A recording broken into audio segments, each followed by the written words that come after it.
Bom dia, galera. Bom, eu resolvi fazer esse vídeo porque seriam muitas linhas para digitar sobre esse assunto polêmico, que é o não cantar o é big, é big, Rá-Tim-Bum nas festas de aniversário. Bom, próximo do início desse ano, eu fui a uma festa de aniversário de uma criança. E após cantarem o parabéns, eu puxei um é big, é big, é big. E nesse momento eu fui repreendido por um evangélico familiar da criança que me disse o seguinte: olha, não canta essa parte da música porque você vai estar amaldiçoando a criança. Claro que eu fiquei chocado, claro que eu achei um absurdo, porque como é que pode uma coisa que a gente ouve e canta desde que é criança, que é uma comemoração à vida, estar associado a uma maldição?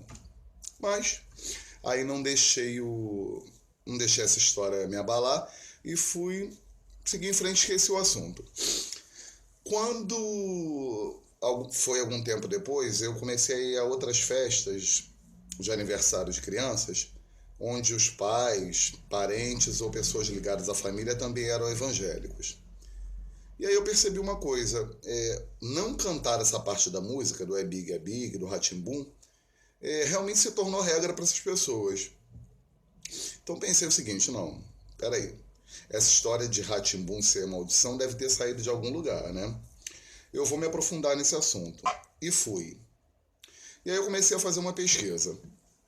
Eu descobri o seguinte: essa história de que a palavra Rá-Tim-Bum era uma palavra de maldição, ela surgiu da seguinte forma. Uma pessoa criou um e-mail, uma pessoa desconhecida, e digo desconhecida porque a pessoa não assinou o e-mail. E, enfim, o autor, nesse e-mail o autor dizia o seguinte: pedia aos pais que não deixassem, cantassem essa parte do parabéns a você nas festas de aniversário para os filhos, porque estaria amaldiçoando a criança. Segundo o autor desse e-mail, a palavra Rá-Tim-Bum era uma palavra mágica usada por magos persas no intuito de amaldiçoar alguém. E aí ele dizia que é big, é big, é big, é hora, é hora, é hora, Rá-Tim-Bum significava o seguinte: grande, grande, grande, neste momento, nesta ocasião, maldição para você. Ok. Esse e-mail foi circulando na internet, passando de religioso para religioso, chegou até alguns pastores que determinaram aos fiéis que não deveriam cantar isso nas festas de aniversário. A primeira coisa que eu pensei foi o seguinte: bom, se um pastor determina isso, ele deve ter embasamento para aquilo que ele está dizendo, né? Ele, afinal de contas, ele estudou teologia, ele deve ter pesquisado e ele sabe o que está dizendo para dar essa determinação, certo? Errado. Em primeiro lugar, não há qualquer menção na Bíblia sobre a palavra Rá-Tim-Bum. Se alguém localizar, por gentileza, me fale. Em segundo lugar, se você fizer uma pesquisa no Google, você vai encontrar, inclusive, em sites de teólogos cristãos, onde estes fizeram pesquisas sobre essa informação que está no e-mail, né? Onde o autor afirma que é uma palavra mágica usada por magos celtas. Os magos celtas, os celtas, nessa época que se afirma, o idioma falado pelos celtas era o árabe, que é um idioma extremamente complexo. Em pesquisas realizadas, não se encontrou a palavra Rá-Tim-Bum no idioma celta, ou seja, essa palavra não existe no idioma celta. Então, só por esse fato já cai, vamos botar aí, 50% dessa tese, né? E aí eu dei mais uma pesquisada e falei, vamos ver o que significa essa palavra Rá-Tim-Bum. O que seria então a palavra Rá-Tim-Bum? De acordo com o dicionário Priberan da língua portuguesa, Rá-Tim-Bum é uma palavra onomatopaica. O que são palavras onomatopaicas? São palavras que imitam o som de alguma coisa. Como, por exemplo, toque-toque, que imita o som de batida numa porta de madeira, piuí, que imita o som do apito do trem, vrum-vrum, do motor do carro. E o Rá-Tim-Bum, que é separado por sílabas, nada mais seria do que uma palavra onomatopaica que imita o rufar, ou seja, o som do tambor.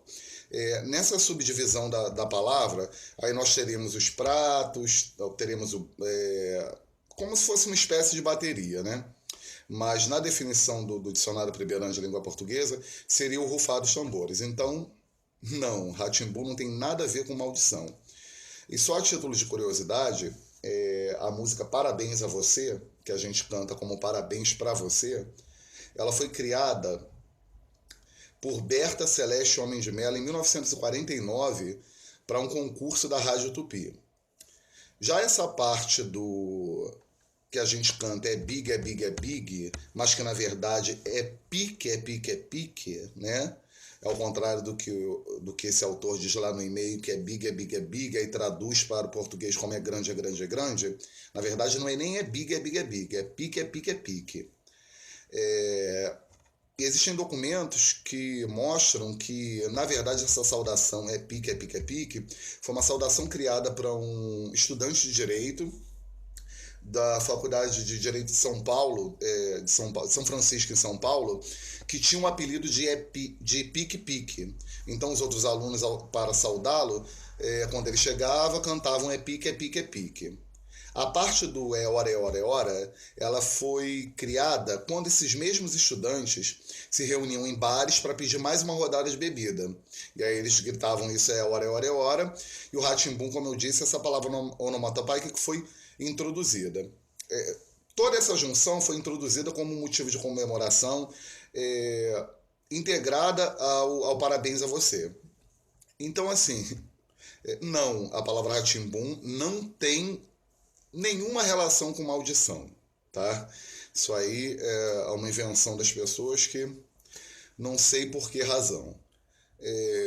Assim, moral da história. Por que eu fiz especificamente esse vídeo? A fé é uma coisa importante, mas a ignorância e a fé cega, ela, por exemplo, cria todos os dias homens-bomba que tiram suas vidas e tiram as vidas de pessoas inocentes. O pastor, o papa, o pai de santo, o xamã, seja lá que líder religioso for, ele é orientador de determinada doutrina religiosa. Eles não são deuses. E eu digo isso mais especificamente no caso do pastor, porque hoje em dia eu vejo que as pessoas veneram muito mais o pastor do que a Deus. A ponto de seguir cegamente uma orientação sem sequer se dar o trabalho de questionar ou de pesquisar sobre aquilo para ver se realmente aquilo tem fundamento.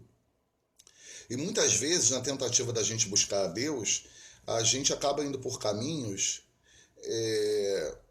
que afastam nós mesmos de Deus e afastam outras pessoas. Porque a gente acaba por propagar inverdades, acaba por dizer coisas às pessoas e determinar coisas que afastam até quem queria estar presente, quem queria estar naquele meio que você está, né, para tentar alcançar Deus, enfim. Então,